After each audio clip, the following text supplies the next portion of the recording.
جو باتیں قرآن کے مطابق ہیں آپ ان سے لیں گے، جو اس کے خلاف ہیں وہ نہیں لیں گے، کیونکہ وہ ٹیمپر ہے. اچھا. وہ سورہ ال عمران میں، سورۃ البقرہ میں آیا کہ لوگوں نے دنیا کے معاوضے کے عوض اللہ کی کتاب کو بدلا اور اللہ کی طرف منسوب کر دیا. یہ بھی کتاب بدل جانی تھی، مفہوم تو اس کا بھی انہوں نے بدل دیا ہے. اچھا. ٹیکسٹ اپنی جگہ موجود ہے، انا نحن نزلنا الذکر وانا لہ لحافظون. یہ گارنٹی صرف ٹیکسٹ کی ہے، مفہوم بدلا ہوا ہے، تبھی تو تفسیریں الگ لکھی ہوئی ہیں، ایک دوسرے کے اوپر فتوے لگا رہے ہیں. ٹیکسٹ اللہ نے چونکہ گارنٹی کر دیا تھا، اور وہ بھی ختم نبوت کی وجہ سے کیا. اچھا. اگر ختم نبوت نہ ہوتی تو اس کا بھی پروٹوکول اگلی کتابوں والا ہونا تھا. یعنی یہ ختم نبوت کی طرف دلیل بھی ہے. جی دلیل ہے، کیونکہ اگلی جب کتابیں ٹیمپر ہوتی تھی تو نیا اب نبی دنیا میں آ جاتا تھا. اب اگر کتاب ٹیمپر ہوگی تو ہم سب جنتی ہو جائیں گے. کیوں؟ ہم اللہ کو کہہ سکتے ہیں میرے ساتھ تو دین ہی نہیں صحیح پہنچا. تو اللہ تعالیٰ نے ختم نبوت کی برکت سے اسے ہمیشہ کے لیے محفوظ کر کے اپنے ذمہ لے لیا، اور الحمدللہ یہ کتاب اب قیامت تک کے لیے نگہبان ہے اگلی کتابوں پر بھی. آپ اس کو پڑھیں تاکہ آپ کو کرائٹیریا پتہ چل جائے حق اور باطل میں تمیز کرنے کا. اس کے بعد آپ تورات بھی پڑھیں، انجیل بھی پڑھیں، اور جو چیزیں اس کی قرآن و سنت کے مطابق ہیں وہ آپ لے لیں، جو اس کے مطابق نہیں ان کو چھوڑ دیں. اور کئی چیزیں تو ایسی ہیں جو قرآن اور تورات دونوں میں آئی ہیں، مثلاً قصہ آدم اور ابلیس. جی. اسی طریقے سے حضرت موسیٰ علیہ السلام کے حوالے سے پورے کے پورے واقعات، یوسف علیہ السلام کے حوالے سے چند ایک جگہوں پہ آپ کو فرق نظر آئے گا. وہ غلطیاں اور وہ گستاخیاں جو آج کی تورات کے اندر موجود ہیں اس وجہ سے کہ وہ ٹیمپر ہو چکی ہے، تحریف ہو گئی ہے. قرآن میں تو وہ چیزیں موجود نہیں ہیں. مثلا لوط علیہ السلام کا اپنی 2 بیٹیوں کے ساتھ ایک اسکینڈل لکھا ہوا ہے نعوذ باللہ، اور کہا اس سے آگے ان کا معاملہ چلا نسل والا. اسی طریقے سے حضرت ابراہیم علیہ السلام کے حوالے سے جتنی غیر شائستہ گفتگو ہوئی ہے کہ آدم اور ابلیس کے حوالے سے ہوئی ہے، اور سب سے بڑھ کر جو خطرناک ترین ہے وہ داؤد علیہ السلام کے بارے میں کہ وہ اپنے صحابی کی بیوی اوریہ نامی ایک صحابی تھا اس پہ عاشق ہوئے اس کی بیوی پہ، اور اس کو انہوں نے آگے میدان جنگ میں قتل کروا دیا اور پھر اس سے خود شادی کر لیا. اب اس طرح کے اخلاق سوز واقعات انبیاء کرام کے کریکٹر میں فٹ ان نہیں بیٹھتے. تو قرآن حکیم الحمدللہ وہ تعارف کروا رہے ہیں انبیاء کرام علیہ السلام کا جو واقعی ان کا تعارف بنتا ہے. اور یہ جو باقی الہامی کتابیں چونکہ یہ ٹیمپر ہو چکی ہوئی ہیں لہٰذا ان کے اندر اس طرح کی چیزیں آپ کو نظر آئیں گی. واہ خوبصورت. اچھا میں گزر رہا تھا، آگے بڑھ رہا تھا، مگر آپ کی بات سے ایک سوال بہت ہی امپورٹنٹ ہے، آن دا اسپاٹ ہے. آپ چونکہ صحیح بخاری صحیح مسلم کا دفاع کرتے ہیں، اور ظاہر ہے اس کے قاری بھی ہیں، اس کے ناشر بھی ہیں، انہی سے آپ دین کو صحیح معنوں میں پہنچاتے ہیں. ابھی ریسنٹلی ایک پروگرام میں نے ماہر مولانا میں کیا جس میں ایک حضرت ایک صاحب بہت قابل احترام ہے، وہ یہ بتا رہے تھے کہ سب سے زیادہ گستاخی تو صحیح بخاری صحیح مسلم کی کتب میں موجود ہے. میں جاننا چاہتا ہوں کیوں ہے بھی کہ نہیں ہے، اور اگر ہے تو پھر ہم کس کو مانتے ہیں؟ دیکھیں اس سوال کے 2 جوابات ہیں. ایک تو میں اپنے حوالے سے دوں گا کہ میں جو کچھ بیان کرتا ہوں وہ تو بخاری مسلم میں لکھا ہے. اگر اسے کوئی توہین رسالت یا توہین بنو امیہ، اور بنو امیہ سے مراد ادر دین عثمان ابن عفان اور عمر بن عبدالعزیز شمار کرتا ہے تو وہ کرتا رہے، وہ تو توہین کے اوپر ہمیں فخر ہے. اگر بخاری اور مسلم میں کوئی چیز آئی ہے وہ تو نبی الاسلام کے فرامین ہے. اور اگر اس توہین سے مراد کوئی وہ لے رہا ہے جو کہ شیعہ علماء لیتے ہیں کہ وہ کہتے ہیں کہ انبیاء کرام کے حوالے سے ایسے واقعات موجود ہیں جن کے اوپر گرفت ہے، تو ہم کہتے ہیں وہ واقعات سامنے لے کے آئیں. ہم اسی اصول اور مبادی کے اوپر آپ کی کتابوں سے واقعات نہیں نکالیں گے، ورنہ اگر ہم وہاں سے نکالیں تو وہ اس سے کئی گنا زیادہ نکال سکتے ہیں، اور آپ کے پاس بھاگنے کا راستہ صرف یہ ہوگا کہ آپ یہ کہیں گے کہ ہمارے اصول محدثین پہ یہ صحیح نہیں ہے، اگرچہ آپ صحیح بھی مانتے ہو. تو ہم to cut the story short کرتے ہوئے ہم قرآن سے اسی قسم کے واقعات نکالیں گے، اور پھر ہم آپ سے سوال کریں گے کہ قرآن کے اندر جو یہ واقعہ آیا ہے اگر یہ اخلاق سوز نہیں ہے تو صرف اس وجہ سے کہ اہل سنت کی حدیث کی کتاب میں کوئی واقعہ آ گیا آپ اسے اخلاق سوز کہیں گے. مثال کے طور پہ میں آپ کو دعوے سے کہتا ہوں، اگر حضرت موسیٰ اور خضر والا واقعہ، یہ لفظ خضر، یہ اگر بخاری میں ہوتا اور قرآن میں نہ ہوتا، ان سب نے کہنا تھا دیکھو یہ کیسے ہو سکتا ہے کہ ایک پیغمبر کا استاد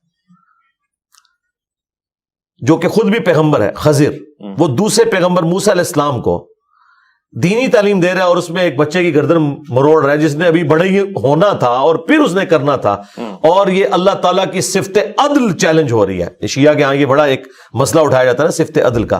یہ صفت عدل چیلنج نہیں ہو رہی اس کے اندر کہ ایک بچہ جو ابھی بڑا ہی نہیں ہوا اسے پہلے ہی گردن مروڑ دی ہے. دیکھیں اس کے اوپر ایگزیکیوشن تو تب ہونی تھی جب بڑا ہوتا اور ایکٹیویٹی پرفارم کرتا. تو ان سارے واقعات، اس قسم کے جو واقعات ہیں، اس کی تعویل پتہ کیا کریں گے کہ نہیں اگر وہ بڑا ہوتا تو یہ کرتا، چونکہ اللہ تعالیٰ نے یہ نہیں ہونے دینا تھا تو اللہ تعالیٰ نے اس کے نیک والدین کے پروٹوکول کی وجہ سے اسے نئی اولاد دینی تھی تو اس کے بچے کو بچپن میں مار دیا، اور وہ جو خضر نے وہ جو ڈیوٹی پوری کی وہ اسرائیل کی پوری کی، وہ اللہ کی ڈیسٹنی میں پہلے ہی اس کی عمر اتنی لکھی ہوئی تھی، یہ ساری کی ساری کرالز بنائیں گے، آپ 50 کرالز بھی بنا لیں، اچھا اس کو آپ دنیا کی کسی بھی عدالت میں لے جائیں اس واقعے کو، وہ پہلا سوال ہی عدل کے پوائنٹ آف ویو سے کریں گے کہ ایک بچہ ابھی بڑا ہوا ہی نہیں، اس نے کوئی ایکٹیویٹی کی نہیں ہے، اور اس کی بنیاد کے اوپر جو اس نے ابھی گناہ کرنا تھا ابھی کیا نہیں ہے، گردن مروڑ دی ہے، اس کا جواب صرف ہم آپ کو دیں گے کہ یہ مسئلہ تقدیر سمجھایا گیا کہ اگر کسی شخص سے بچپن میں اولاد چھین لی گئی ہے تو اسے صبر کرنا چاہیے کہ عین ممکن ہے کہ وہ اولاد بڑی ہو کر اس کے لیے وبال جان بنتی، اسے بھی جہنم تک پہنچا دیتی، اس لیے اللہ نے لے لی ہے، اور اس کے بدلے اللہ تعالیٰ نے ایک اور اولاد دے دی۔ یہ پورا جو واقعہ ہے نا، یہ آپ کو تقدیر کا مسئلہ سمجھاتا ہے، لیکن ظاہر ہے یہ مانیات سے تعلق رکھتا ہے۔ جو صفت عدل والا ایشو جو شیعہ نے اٹھایا ہوا ہے کہ اللہ پہ عدل کرنا واجب ہے، اس میں تو پھر یہ فٹ ان اس اصول اور مبادی کے اوپر نہیں بیٹھے گا، لیکن یہ بھی مانیں گے چونکہ قرآن کے اندر ہے اور اس کی تعویل کریں گے۔ تو اس طرح بخاری اور مسلم میں بھی جو واقعات آتے ہیں ان کی تعویل کی جائے گی۔ مجھے بتائیں، اگر آپ کو انسانی شکل میں آ کے جبرائیل یہ بشارت دے رہا ہے کہ آپ کے ہاں وہ بچہ پیدا ہو رہا ہے جسے ہم جہان والوں کے لیے نشانی بنانے والے ہیں، سیدہ مریم کو دی نا بشارت، اس کے بعد کیا یہ جواز بنتا تھا کہ سیدہ مریم جب پریگننٹ ہوئی ہیں اور بچہ لے کے آئی ہیں، انہوں نے پتا کیا جملہ بولا ہے؟ کاش میں مر کے مٹی ہو جاتی، یہ دن نہ مجھے دیکھنا پڑتا۔ نسیم منسیہ۔ کیوں بھائی نسیم منسیہ؟ تمہیں تو جبرائیل نے بشارت دی ہوئی ہے، تمہیں تو خوش ہو کے جانا چاہیے کہ اللہ کا پیغمبر اٹھا کے لے کے جا رہی ہوں، یعنی مجھے اگر یہ ہو میں تو اس طرح ایکٹیویٹی پرفارم کروں گا۔ ایک طرف جبرائیل انسانی شکل میں آ کے بشارت دے رہا ہے اور بتایا ابھی بچہ پیدا نہیں ہوا، اور کہا کہ یہ وہی ہے جس کے بنی اسرائیل انتظار کر رہے ہیں، تو ان کو تو خوشی کے مارے پھولے نہیں سمانا چاہیے، الٹا وہ کہہ رہی ہے کاش میں مر کے مٹی ہو جاتی۔ کیوں کہا؟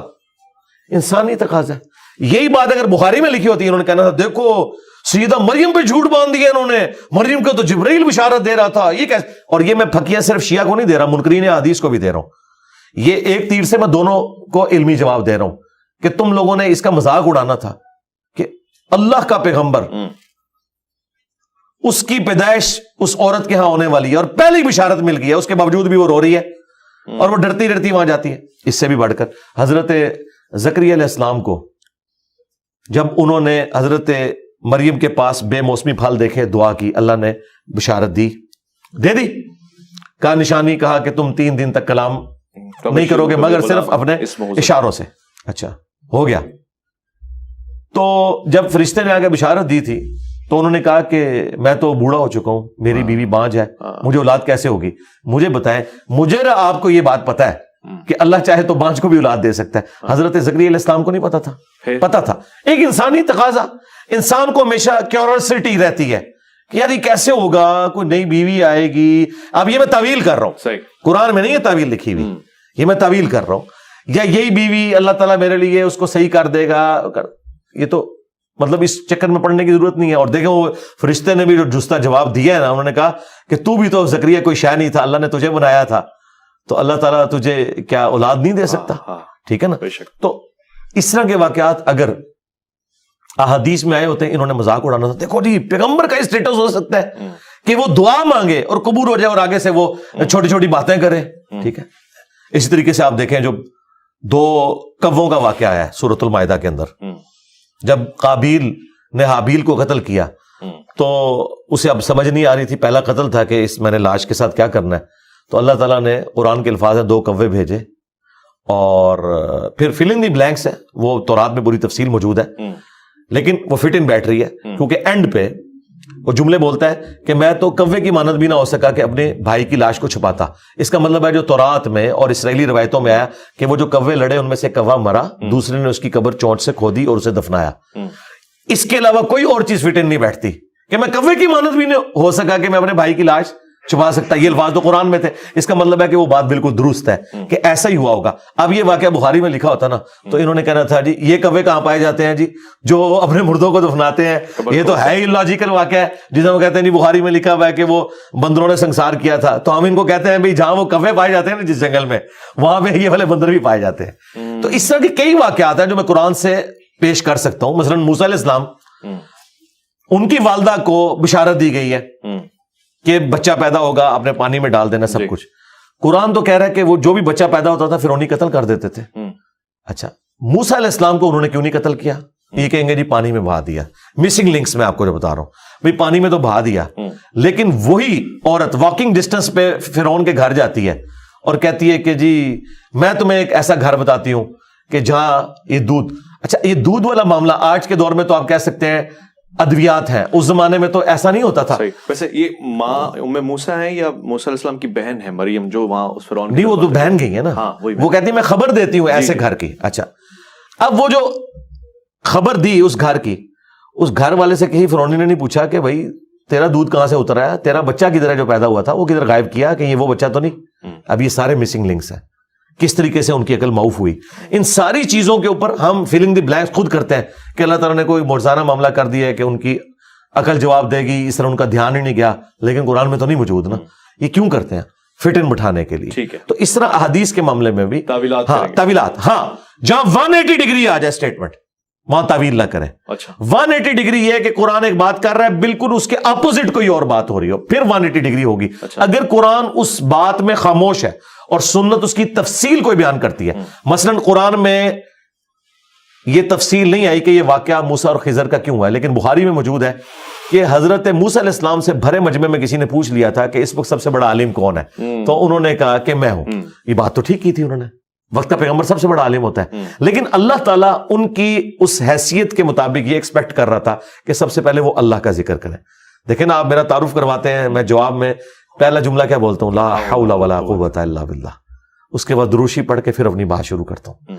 خدا کو شامل کیے بغیر آپ آگے نہیں جا سکتے. ہمارے نبی علیہ السلام سے ایک دفعہ اوور لک ہو گیا, انشاءاللہ کہنا بھول گئے, وہی نہیں آئی, پھر قرآن میں آیا کہ نبی کبھی آپ نے یہ نہیں کہنا میں یہ کام کل کروں گا, سورۃ الکہف میں, جب تک انشاءاللہ نہ کہیں. امت کی تعلیم ہوئی. تو اس طرح کے معاملات جو بشری تقاضے ہیں وہ انبیاء کے ساتھ اٹیچ ہیں, یہ ذہن میں رکھیے گا. انبیاء فرشتوں کی طرح نہیں ہے معصوم, نہ وہ روبوٹ ہیں. ہاں, ان کے اندر شر اور خیر دونوں مادے موجود ہیں. انبیاء کی عصمت میں اور فرشتوں کی عصمت میں بھی فرق ہے. ہاں, شر اور خیر دونوں مادے موجود ہیں, لیکن اللہ تبارک و تعالی ان کا خیر ایسا غالب کرتا ہے کہ ان کا شر ختم ہو جاتا ہے.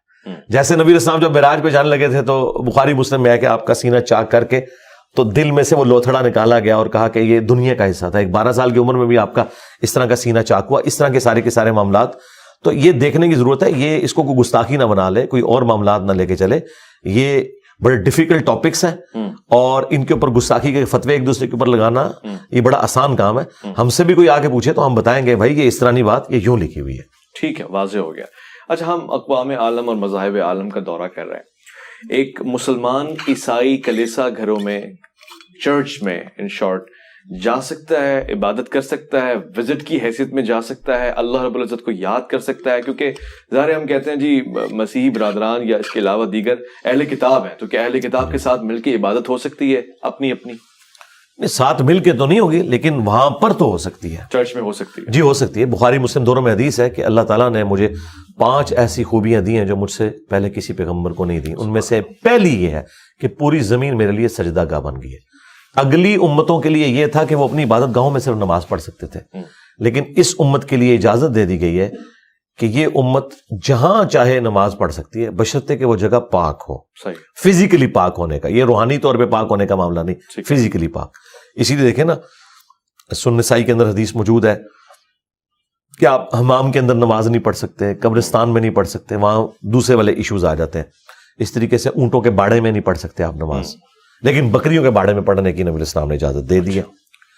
تو پوری زمین سجدہ گاہ ہے, اس میں آپ ظاہر ہے یہ, لیکن اس میں صرف آپ نے یہ کرنا ہے کہ آپ اگر کسی کلیسا میں نماز پڑھ رہے ہیں تو آپ کے سامنے کوئی مورتی, کوئی تصویر عیسیٰ ابن مریم کی شبیہ نہیں ہونی چاہیے, کیونکہ یہ وہ تصاویر ہیں جو منع کی گئی ہیں, جو تعظیم کے لیے ہوتی ہیں, ان کے سامنے آپ جھک نہیں سکتے. اس لیے آپ دیکھیں آیا صوفیہ کے اندر نماز جمعہ ہوتی ہے, جی جی, اور وہاں پہ جو عیسیٰ علیہ السلام کی وہ شبیہ ابھی تک بنی ہوئی ہے سیدہ مریم کی, وہ انہوں نے ختم نہیں کی. نماز کے اوقات میں اس کے آگے ایک کپڑا لٹک جاتا ہے, اس کو انہوں نے ایک میوزیم کے طور پہ بھی برقرار رکھا ہوا ہے. ظاہر ہے وہ ہمارے لیے کامن ہے, یہ نبی علیہ السلام کی پیدائش سے بھی 35 سال پہلے کنسٹرکٹ ہوا ہے آیا صوفیہ, پیدائش سے بھی, نبی علیہ السلام کی پیدائش سے بھی 35 سال پہلے. اچھا, اس طرح کا معاملہ کیا جائے. آپ بتائیں امریکہ میں, اس کے علاوہ جرمنی میں مسلمانوں کے پاس تو مسجدیں چھوٹی تھی.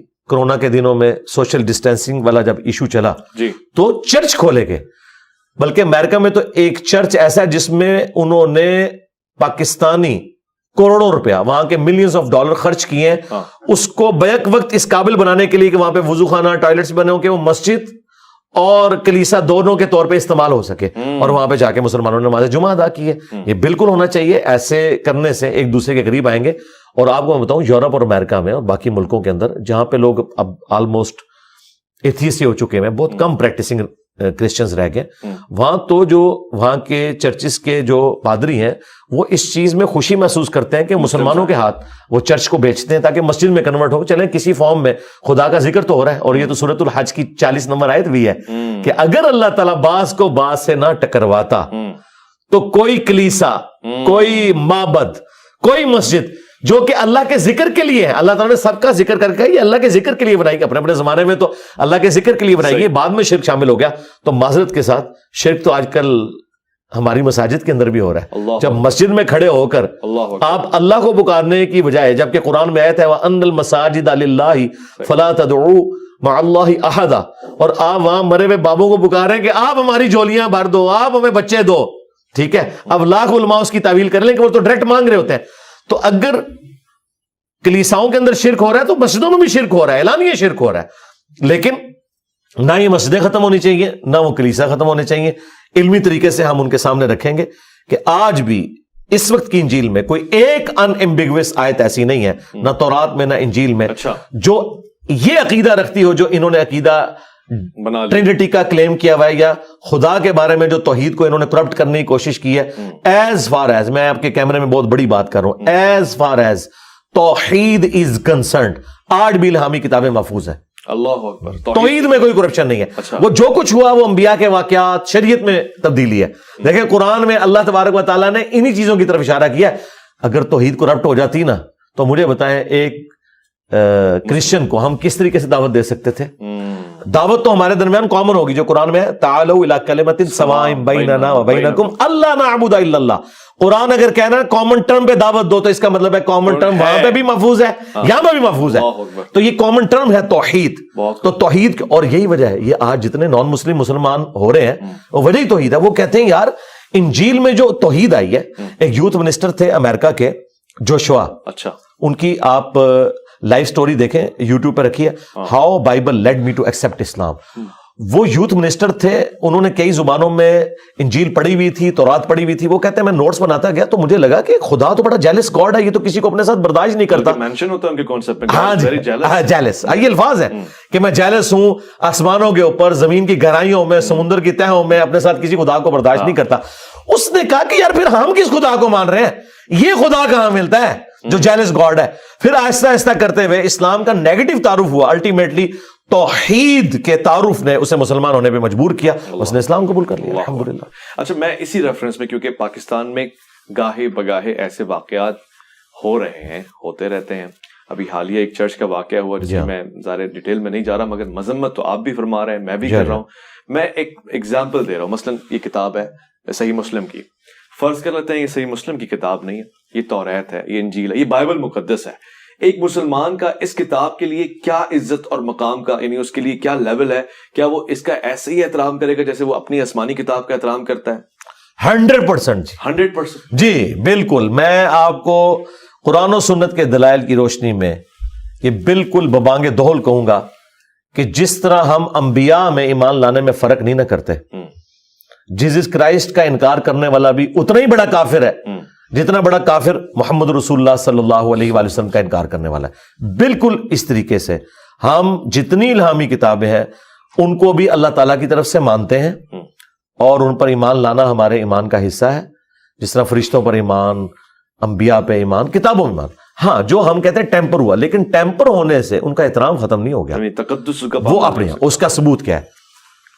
سنن نبی داؤد میں ایک حدیث ہے کہ نبی الاسلام کو یہودیوں نے اپنے مدرسے کے اندر بلایا ایک بدکاری کے مقدمے کے فیصلے کے لیے۔ یہ صحیح سند کے ساتھ ہے سنن نبی داؤد کے اندر۔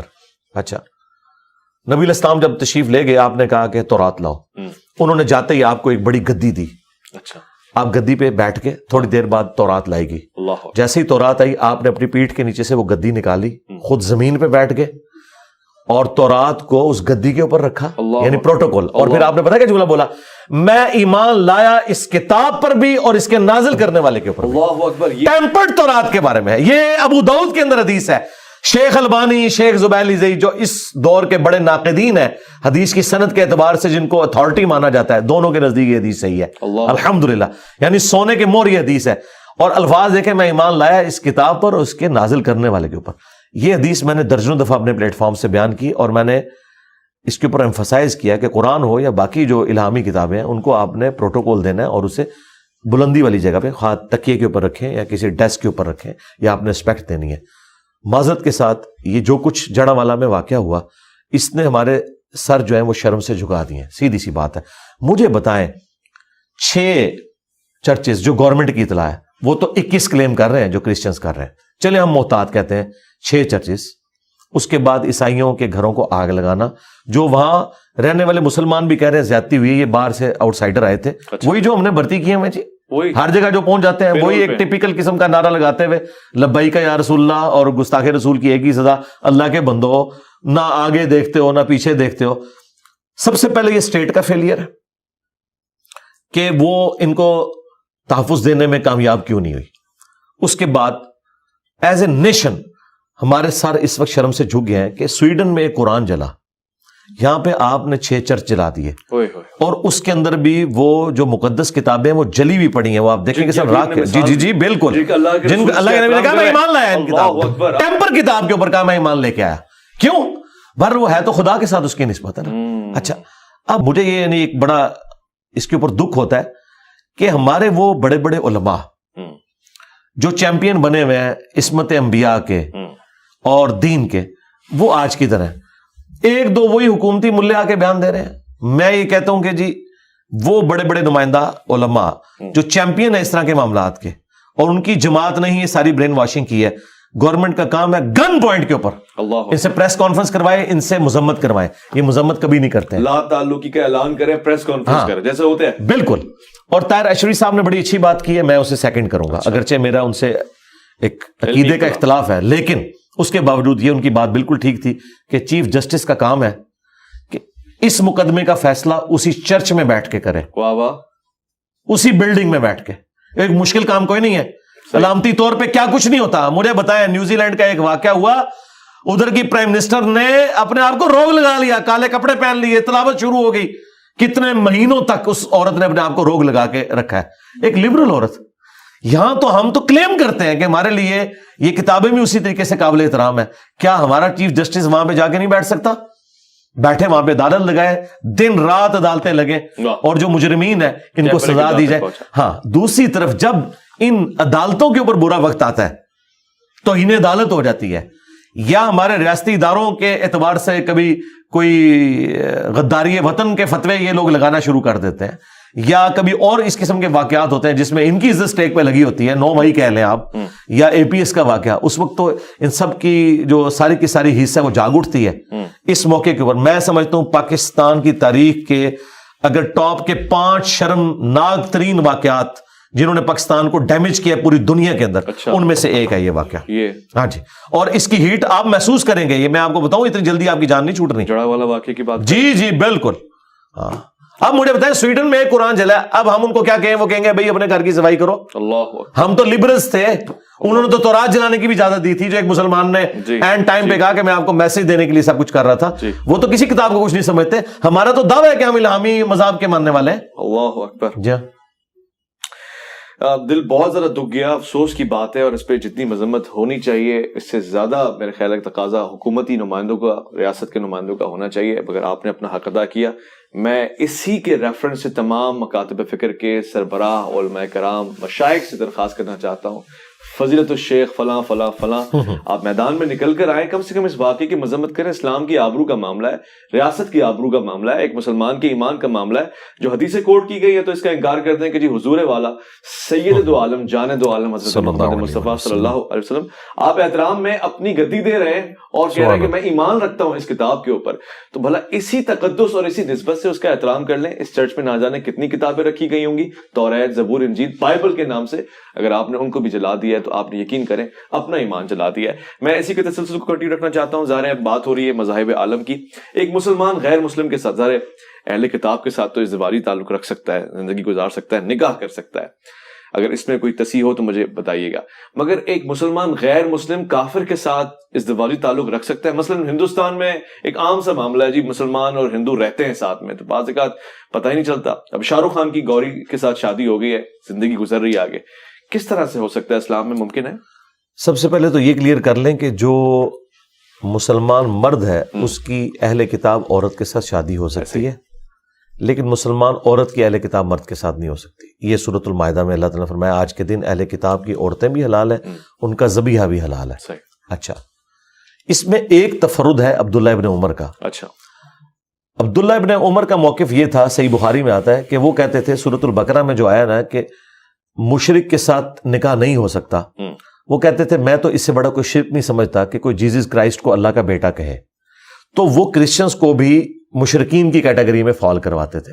لیکن یہ انڈیویجول رائے ہے، صحابہ کرام کے اجماع کے خلاف ہے، اور خود حافظ ابن کثیر نے بھی نقل کیا کہ صحابہ کرام نے اس رائے کو ریجیکٹ کیا ہے، کیونکہ ہاں اس کی وجہ یہ ہے کہ اللہ کو تو پتا تھا، اللہ خود ہی بتا رہا تھا لقد کفر الذین قالوا ان اللہ هو المسیح ابن مریم، لقد کفر الذین قالوا ان اللہ ثالث ثلاثہ. یہ دونوں کے شرک کو اللہ تعالیٰ واضح کر رہا تھا. اس کے باوجود اگر اللہ نے اجازت دی ہے تو اللہ تعالیٰ نے ایکسیپشن رکھی ہے کہ جو اہل کتاب مشرک ہے اور جو بت پرست مشرک ہے اس میں فرق ہے. اس میں میں اب ویلیو ایڈیشن کرنے لگوں. اگر اہل کتاب مشرک اور بت پرست مشرک میں فرق ہے تو کلمہ گو مشرک اور کافر مشرک میں بھی فرق کرنا چاہیے. واہ، گہری بات ہے. اور یہی وہ عقیدہ ہے جس کی وجہ سے میں انتہائی اختلاف رکھنے کے باوجود جن مکاتب فکر کے عقیدوں میں شرک مانتا ہوں انہیں مسلمان سمجھتا ہوں، کیونکہ اللہ بھی فرق رکھتا ہے اس کا، جب تک کہ وہ اللہ، رسول، آخرت، ختم نبوت، قرآن کا انکار نہ کرے. اچھا، اب اس طرف آ جائیں. وہاں پر آپ جو نان مسلم ہے ادر دین اہل کتاب، ان کے ساتھ تو نکاح کرنے کی اجازت نہیں، وہ شرک کی کیٹیگری میں فال کریں گے. باقی انڈیا میں جو اس قسم کے لوگ ہیں جو نسلاً مسلمان ہیں، وہ سیکولر ٹائپ ہیں، وہ اور کئی معاملات کے اندر چیزوں کو کمپرومائز کیے ہوئے ہیں، ان میں سے ایک یہ چیز ہے. تو انہیں میرے خیال ترغیب دلانی چاہیے اور اس کے بعد ان کے سامنے اصلاح والا معاملہ رکھنا چاہیے. اب کئی مسلمان جو ہے نماز نہیں پڑھتے، جب نکاح طلاق کے مسئلے آتے ہیں تو وہ مسجدوں میں گھوم رہے ہوتے ہیں فتوے لینے کے لیے، اور بھائی تم تو اسے بڑی بات کر رہے ہو، نماز ہی نہیں پڑھ رہے. دیکھیں آپ اکثر اوقات یعنی جب رشتہ ہونے لگتا ہے تو لوگ یہ دیکھتے ہیں کاروبار کیا ہے، بچہ شریف ہے کہ نہیں، یہ نہیں کبھی پوچھا کہ نماز پڑھتا ہے کہ نہیں. یعنی ان کے نزدیک نماز پڑھنا کوئی شرافت کی علامت نہیں، ویسے شریف ہونا شرافت کی علامت ہے، یہ کوئی بھی نہیں دیکھتا. اچھا، آپ نے اکثر ہمارے سب کانٹیننٹ میں مشہور ہے کہ جس کی شادی نہ ہو اس کا نکاح، اس کا جنازہ نہیں ہوتا. ہمارے پنجاب کے معاشرے میں اچھا کہ جی کنوارے کا جنازہ نہیں ہوتا. ایک جذباتی ایک ڈاکٹر مشہور کی ہوئی ہے شادی کی ترغیب دلانے کے لیے، لیکن آج تک کسی نے یہ نہیں کہا کہ بے نمازی کا جنازہ نہیں ہوتا. حالانکہ خودکشی والے کا جنازہ نبی الاسلام نے نہیں پڑھا. ہاں، صحیح مسلم میں حدیث ہے، آپ نے خود نہیں پڑھا، صحابہ کا تم پڑھ لو، میں نہیں پڑھوں گا کیونکہ میں ڈومیننٹ پرسنالٹی ہوں. بخاری مسلم میں آپ مقروض کا جنازہ نہیں پڑھتے تھے. مسلم میں حدیث ہے کہ شہید کا ہر گناہ معاف ہے، قرضہ اس کا بھی معاف نہیں ہے. نبی الاسلام نہیں جنازہ پڑھتے تھے چاہے وہ شہید بھی ہو. آپ کہتے تھے تم پڑھ لو، میں نہیں پڑھوں گا جب تک اس کا قرضہ نہیں اترے گا. اللہ اکبر. تو ان شارٹ جو اہل کتاب کے سوا کافر ہیں، خواہ وہ سکھ ہوں، ہندو ہوں، بدھسٹ ہوں، ایتھیسٹ ہوں، نہ تو ان کی عورتوں کے ساتھ نکاح ہو سکتا ہے نہ ان کے مردوں کے ساتھ نکاح. ٹھیک ہے. اور جن کا ہو گیا وہ بچے ہیں، زندگی گزار جی ختم کریں، جی جیسے پتہ چلا ختم کریں، اب اس کو آگے نہ کنٹینیو کریں. اچھا جی جی ٹھیک ہے، واضح ہو گیا. ایک اور سوال ہے اور انفارمیٹیو سوال ہے. یہودی بحیثیت یہودی رہتے ہوئے آج کے دور میں جنت میں جا سکتا ہے، جائے گا؟ سورۃ البقرہ کی آیت نمبر 62 میں اللہ تعالیٰ نے فرمایا ہے کہ چاہے کوئی یہودی ہو، نصرانی ہو، سابی ہو، دین ابراہیمی کا ماننے والا، یا اہل ایمان میں سے جو بھی اللہ اور یوم آخرت کے اوپر ایمان لیا ہے، قیامت کے دن نہ اسے کوئی خوف ہوگا نہ کوئی غم. یہ وہ آیت ہے جسے مس کوٹ کیا بعض لوگوں نے یہ بتانے کے لیے کہ اللہ پر ایمان اور آخرت پر ایمان کافی ہے، پیغمبروں پر ایمان نہ بھی ہو تب بھی کام چل جائے گا. اچھا یہ آؤٹ آف کانٹیکسٹ انہوں نے کوٹ کیا ہے, کیونکہ وہی قرآن آپ کو سورہ النساء میں فرما رہا ہے پارہ نمبر 6 کے پہلے صفحے پہ کہ جو کوئی بھی اللہ اور اس کے رسول کے درمیان فرق کر دے یا رسولوں میں فرق کر دے, پھر اللہ نے اس کو کھولا ہے کہ وہ کہے کہ میں بعض رسولوں کو مانوں گا بعض کو نہیں مانوں گا, اللہ کو مانوں گا رسولوں کو نہیں مانوں گا, یا اللہ کو بھی مانوں گا رسولوں کو بھی مانوں گا اور بعض رسولوں کو نہیں مانوں گا, وہ سب کے سب کافر ہیں. ٹھیک ہے, کٹر کافر ہیں. اچھا, یہ پچھلے دنوں دھروو راٹھی نے بھی اسلام کے حوالے سے ایک کیا تھا, میں نے اس کو ریبٹل کیا تھا, اس میں نے آیت کوٹ کی تھی کہ بھائی آپ آؤٹ آف کانٹیکسٹ چیزیں نہ اٹھائیں, قرآن ایک پورا مقدمہ ہے. مثلا اگر میں آپ کو کہوں کہ بینک میں بل صبح 9 سے 5 بجے تک جمع ہوتے ہیں اور آپ سنڈے والے دن پہنچ جائیں اور آپ کے علی بھائی نے جھوٹ بولا ہے, تو علی بھائی آپ کو کلیئر کریں گے کہ وہ ہالیڈے تھی, میں نے ادر دین اتوار بات کی تھی. لہٰذا کچھ چیزیں امپلائڈ ہوتی ہیں, یہاں پہ امپلائڈ ہے. پورے قرآن کا مقدمہ یہ ہے, قرآن کس پہ نازل ہوا ہے؟ نبی علیہ السلام کے اوپر. نبی علیہ السلام کو سچا مانا تو آپ نے ان کی اگلی بات ماننی. دوسری بات, اپنے اپنے زمانوں میں کرسچنز جیوز مسلمان ہی تھے. اچھا, وہ سارے جنتی ہیں, ظاہر ہے, وہ تو رضی اللہ عنہ ہے, وہ تو علیہ السلام ہے. موسیٰ علیہ السلام کے جو ساتھی ہیں وہ علیہ السلام ہے, رضی اللہ تعالیٰ عنہ ہے. لیکن جیوز نے جیسے ہی عیسیٰ ابن مریم کا انکار کیا, انہوں نے اپنی پگڈنڈی الگ کر لی, کافر ہو گئے. لیکن جنہوں نے جیسس کرائسٹ کو مان لیا وہ مسلمان ہی رہے. کیا بات. پھر جب محمد رسول اللہ آئے صلی اللہ علیہ وسلم, جن کرسچنز نے محمد رسول اللہ کو پیغمبر مان لیا وہ راہ حق پہ رہے, اور جنہوں نے اپنی پگڈنڈی الگ کر لی تو انہوں نے نہ صرف رسول اللہ کا انکار کیا بلکہ جیسس کرائسٹ کا انکار کیا. یہ تو ان کی پریڈکشن تھی. آج بھی اس وقت بھی جو انجیل موجود ہے, تورات موجود ہے, اس کے اندر نبی الاسلام کے بارے میں پروفیسیز موجود ہیں. آپ تورات میں جو اولڈ ٹیسٹمنٹ ہے اس میں ڈیوٹرونومی چیپٹر نمبر 18 کی ورس نمبر 18 کہ موسیٰ علیہ السلام کہتے ہیں کہ اللہ تعالیٰ تمہارے بھائیوں میں سے میری مانند ایک رسول اٹھائے گا, یعنی حضرت موسیٰ علیہ السلام کی مانند رسول اٹھایا جائے گا بھائیوں میں سے, یعنی بنو اسماعیل میں سے, بنو اسرائیل میں سے نہیں. اچھا, اور وہ مانند ہوگا موسیٰ علیہ السلام کے. موسیٰ علیہ السلام کے مانند ہمارے نبی علیہ السلام ہے, عیسیٰ ابن مریم نہیں, کیونکہ موسیٰ علیہ السلام کے بھی ماں باپ تھے, ہمارے نبی علیہ السلام کے بھی ماں باپ تھے. عیسیٰ علیہ السلام کی ماں تو تھی, والد نہیں تھے. اچھا, پھر صاحب امت نبی ہے موسیٰ علیہ السلام, ہمارے نبی بھی صاحب امت ہے. دیکھیں 6 لاکھ کا لشکر لے کے نکلے ہیں, ہمارے نبی علیہ السلام نے بھی دیکھا اتنی بڑی صحابہ کرام کی جماعت آپ کے ساتھ موجود تھی, لیکن عیسیٰ علیہ السلام بھی ہے, عیسیٰ علیہ السلام کے ساتھ صرف 12 بندے تھے, اس طرح صاحب امت نہیں ہے. ٹھیک ہے, اس طرح حضرت موسیٰ علیہ السلام کی نیچرل ڈیتھ ہوئی ہے. اچھا, ہمارے نبی کی بھی اب کنٹینیو رہے گا, مگر یہ 12 بندے بھی امت تو ہوں گے, ابراہیم علیہ السلام اکیلے تھے. جی امت تو تھے, لیکن صاحب امت بڑی تعداد کی میں نے پوائنٹ آف ویو سے بات کی ہے. جس طرح موسیٰ علیہ السلام نے اتنی بڑی تعداد انجوائے کی ہے, میں اس کی بات کر رہا ہوں. اس کے بعد حضرت موسیٰ علیہ السلام کی نیچرل ڈیتھ ہوئی ہے, اور حضرت عیسیٰ علیہ السلام تو آسمان پہ اٹھائے گئے, ہمارے نبی علیہ السلام کی بھی نیچرل ڈیتھ ہوئی ہے. اور سب سے بڑھ کر موسیٰ علیہ السلام صاحب شریعت نبی ہیں, عیسیٰ علیہ السلام شریعت موسوی کو آگے لے کے چلے, نئی شریعت نہیں لے کے آئے. ہمارے نبی علیہ السلام بھی نئی شریعت لے کے آئے اور موسیٰ علیہ السلام بھی نئی شریعت لے کے آئے. لہٰذا یہ کمپیریزن وہ بنتا ہے. دوسری طرف جو نیو ٹیسٹمنٹ ہے اس میں گاسپل آف جان, اس میں چیپٹر نمبر جو 14 سے 18 تک ہے, اس میں واضح عیسیٰ ابن مریم کہتے ہیں جب میں تمہارے آسمانی باپ کے پاس جاؤں گا تو میں اس ہستی کو دنیا میں بھیجوں گا, میں ان سے دعا کروں گا کہ وہ ہستی دنیا میں آئے جو تمہیں وہ باتیں سکھائے جو آج میں نہیں سکھا رہا اور نہ تم اس کے متحمل ہو. اور جب وہ ہستی دنیا میں آئیں گے تو وہ دنیا میں میرا نام روشن کریں گے. ٹھیک ہے, اور وہ تمہیں وہ چیزیں سکھائیں گے جو میں نے نہیں سکھائی, اور وہ اللہ تعالیٰ ان کے منہ میں اپنا کلام ڈالے گا. اچھا, یہ کوالٹی اور کسی پیغمبر کی نہیں, باقیوں کو سلیبس کی شکل میں کتاب دی گئی. ہمارے نبی علیہ السلام پہ قرآن نازل ہوا, یہ ساری کی ساری چیزیں فٹ. آپ کرسچنس کے پاس جائیں, وہ کہتے ہیں نہیں یہ پروفیسیز جو ہے نا جبرائیل علیہ السلام کے بارے میں. ہم کہتے ہیں مجھے بتائیں جبرائیل علیہ السلام نے عیسیٰ ابن مریم کا کون سا نام روشن کیا؟ اس وقت 2.25 ارب تو اب آلموسٹ مسلمان بھی ہو چکے ہیں, وہ جیسس کرائسٹ کو مانتے ہیں. صرف ہم ہیں جو جیسس کرائسٹ کو مانتے ہیں اور کوئی نہیں مانتا. یہ نام یہاں سے روشن ہوا. پھر جیسس کرائسٹ کی والدہ کے اوپر جو تہمت لگی, آج مسلمان اس کا دفاع کر رہے ہیں. تو یہ نام ہمارے محبوب علیہ السلام نے ہی روشن کیا ہے, اور سب سے بڑھ کر ان کے سینے پہ قرآن اتارا گیا, وما ينطق عن الهوى ان هو الا وحی یوحى. یہ کوالٹی اور کسی پیغمبر کی نہیں تھی. تو آج بھی یہ ساری کی ساری چیزیں موجود ہیں, اور ڈاکٹر ذاکر نائک نے, احمد دیدہ صاحب نے یہ ساری کی ساری چیزیں لا کے پبلک کے سامنے رکھی ہیں. لیکن بات سٹارٹ توحید سے ہونی چاہیے. ٹھیک ہے, انبیاء کا معاملہ بعد میں آئے. اپنے اپنے زمانے میں سب مسلمان تھے, ٹھیک ہے, لیکن جیسے جیسے پیغمبروں کا انکار کرتے گئے تو بس وہ علادہ ہوتے گئے. صحیح مسلم میں حدیث ہے, جس یہودی اور عیسائی نے میرے بارے میں سن لیا اور مجھ پر ایمان نہ لایا پھر وہ جہنم میں جائے گا. لیکن یہ امپلائڈ ہے کہ اسے واقعی تعارف بھی پازیٹیو اس طریقے سے ہوا, وہ آخرت کا معاملہ ہے. یہ ایک کمپلیکس ٹاپک ہے, بڑا ہی کوئی امپورٹنٹ سوال ہے, اور اب تک اس کا صحیح جواب ایٹ لیسٹ مجھے نہیں ملا ہے. یہودی بنی اسرائیل ہیں, جی ہاں, یعنی پیغمبر کی اولاد ہیں, اسرائیل علیہ السلام کی اولاد ہیں, اور اسرائیل علیہ السلام ظاہر بنو اسحاق اسماعیل علیہ السلام کے برادر کی اولاد میں سے چلے آ رہے ہیں. اب سوال یہ ہے کہ ہم جب کہتے ہیں اسحاق اور یہ نسل, یہ ابراہیم علیہ السلام کی اولاد ہے, ہم جب درود پڑھتے ہیں اللہم صلی علی سیدنا مولانا محمد, اور درود ابراہیمی خاص طور سے جناب ابراہیم علیہ السلام کو اور ان کی آل پہ سلام بھیجتے ہیں, تو کیا ہم یہودیوں پہ درود پڑھ رہے ہوتے ہیں جو موجودہ یہودی ہیں ان کو سلام بھیج رہے ہوتے ہیں؟ پہلی تو بات ہے دروشی میں ایسے کوئی الفاظ ہی نہیں ہے. درود ابراہیمی میں جی, درود ابراہیمی میں یہ جو ہے, جو الفاظ ہیں وہ یہ ہے کما صلیت علی ابراہیم وعلی آل ابراہیم, جیسا کہ تو نے بھیجا تھا ابراہیم اور ان کی آل کے اوپر. اب نہ بھیج, اب تو بھیج محمد اور ان کی آل کے اوپر جیسا کہ تو نے بھیجا تھا. وہ پاسٹ ٹینس کا سیکھا ہے. ہاں, یہ تو نہیں کہ ان پہ بھی بھیج.